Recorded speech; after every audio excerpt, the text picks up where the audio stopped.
All right, comrades, we're back on with another customer interview today with my boy Angelo. Now, Angelo's been working with us over the last 12 months inside of EM, and Angelo is actually located in Romania. Angelo, can you kind of give us like a little bit of a breakdown? I know you, like last month you just had a 19K month overall.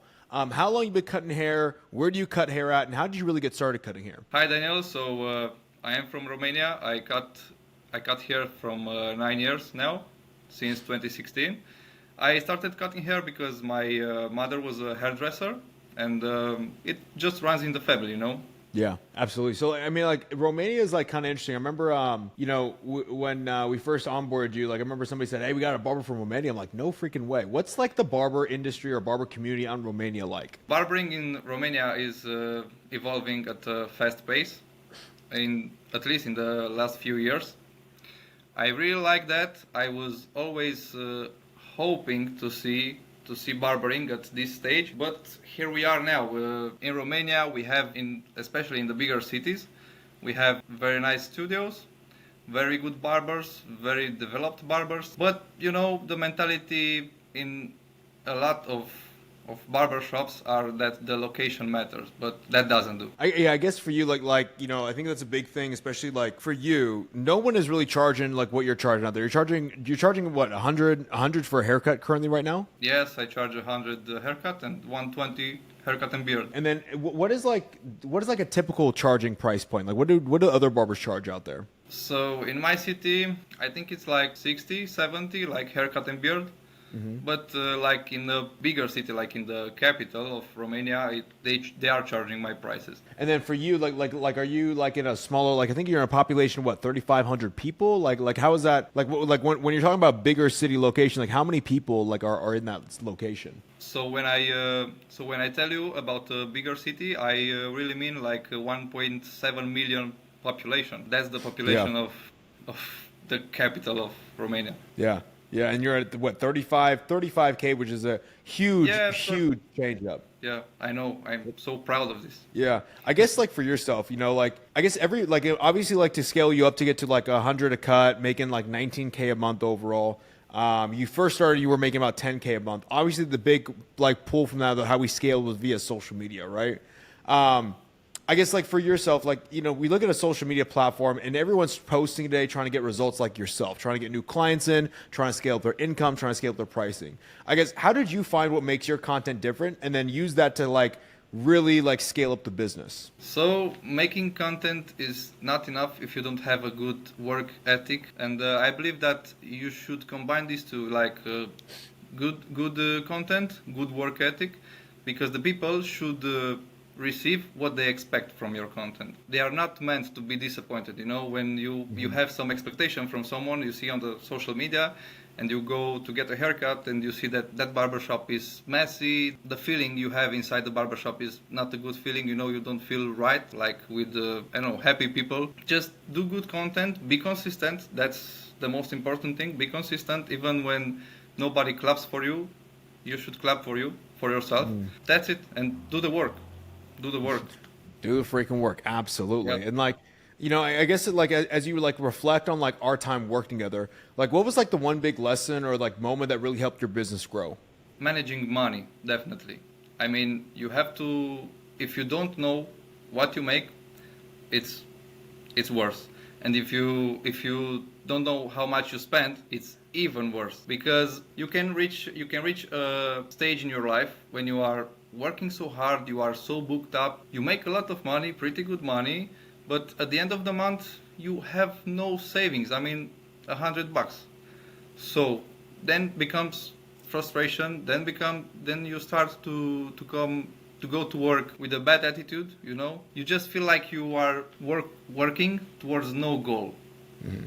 So if you manage your money, you know how to not spend recklessly. That's my biggest lesson I learned here.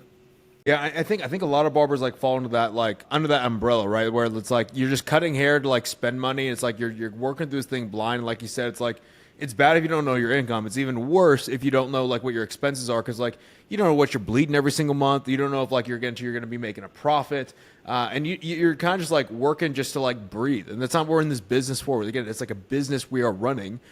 We got to make sure we are actually like improving our lifestyle, make sure we're saving money, and not just like going in every single day cutting hair just to like pay the damn bills. I guess for you, like obviously, like you know, in order to scale up to like that 19K month, right? To get up to like 100 a cut overall, you had to go through a big journey of like, you know, getting and seeing things come together, whether it be from the content, from like the client standpoint. Can you tell us about like maybe the moment when everything started to click for you? Like what happened? What was going through your head? And like, yeah, just what happened that allowed you to like really create the momentum to take yourself to the next level? I just realized how time flies. I just woke up, it's 2024. I mean, it was 2024 when I started EM, but before that, you know, it was 2018. I wanted to start a YouTube channel. I had 2 years of barbering. I just delayed. I just find some excuses not to start it now. I just procrastinated. Then was 2020. I wanted to start a TikTok channel with the barbering stuff and things like that. I did posted then some clips, shitty clips, you know, but banged. Right now I have to work, sweat work to get those results. But anyway, I keep procrastinated. So time flies. Do the work and do whatever you want, but do it now. Don't find excuses, stop procrastinating, and do all the things that you think will be better for you in the future. Like have a long-term mindset. Like I'm always about like exactly what you said. Like make sure we have a long-term mindset. We're not just doing things to like to pay the bills this month. Like who cares? Like at the end of the day, if like, you know, you're just working to pay the bills this month, you're going to like 12 months from now, you're still gonna be working to pay the bills that same month. Instead of how can I get myself into a better position in 12 months from now from the work I'm doing today, right? And do that work and focus on that thing. Don't just focus on getting by, focus on thriving. Of course, like through your journey, like Angela, I'm sure like you had like maybe some like doubts, you know, like as you're trying to grow and scale this business up, like what was like your anchor, like source of motivation that kept you like really pushing forward, like through those tough moments? Going through hard times while still keeping your good principles and work ethic is where character is built. So I don't think a lot of people could just climb a hill just to see another one, but I can. So that was my motivation. Yeah, like really build like a character defining moments, or really build like the more like really like your source of motivation was just to like develop yourself more than just like of course like get the result, but it's like it's all a personal development like period for you. Like if I can get past this, I'm gonna be a better person, I'm gonna be a better businessman at the end of the day than what I was prior to this, correct? Yeah, so basically you just have to see that if even if you have a hard time, you still have something to learn from. You take the most valuable lesson from everything in life. Absolutely. I guess like reflecting on like let's say your growth inside of like working inside of EM, right? What were like some non-negotiable habits or even mindsets that propelled you forward? For me, it's the long-term thinking. Ever since I started barbering, like in 2016, I've always think about how one thing would affect me in the future, and this got me so far in this game, because every time I went to a barbering seminar or course, even if the subject of the course or the seminar was something that I already knew, I will just go there for the networking, because as I told you before, you still have to take value from everything in life, even if you already know a lot of things. So long-term thinking and have patience. Not everything in life it will be like bam now. You plant the seed and then you take the apples. Yeah. Like I think again too, like a lot of people, like especially barbers, like they want to make like 20K a month or 19K a month like right now, and it's like it takes time. Like it takes a lot of work, and it's like I just try to have everyone focus on like, look, to get where like you're at right now, making 19K a month, or someone else making 20K a month or 30K a month. It's like that's a completely different person and a completely different like way you operate the business than where you were like 12 months ago. Like you look at the way you are right now and the way you operate, the way you think, it's completely different. You have to change, right? And it's like relentlessly going and attacking every single day with that change in mind in order to get to that goal.